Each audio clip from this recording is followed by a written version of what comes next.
Savimbi nk'uko bisanzwe iracyari na Prime TV nanone agafilime gashya bagiye kwikingira uriya mukobwa wawe nyuma y'ibyo ngibyo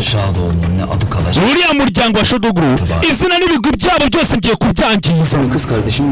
mama na mushiki wanjye nagira ngo mbohereze muri uru rugo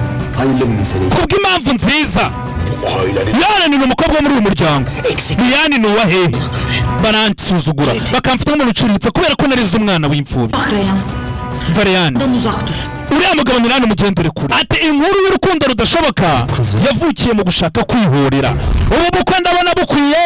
numva bw'umuryango wazo ugatwara umugeni wabo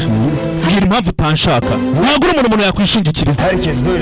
ubu bukwe buzaba mwese mu byemere cyangwa mu byanga banko uriya muntu ntabwo muzi uzabyicuza umwana muto wanze arabirenganiyemo Bien iratangira ku kwezi kwa gatatu ku itariki 6 ni kuwa mbere ejo bundi. Ibingibi byose murabibona muri filime tugiye gutangira.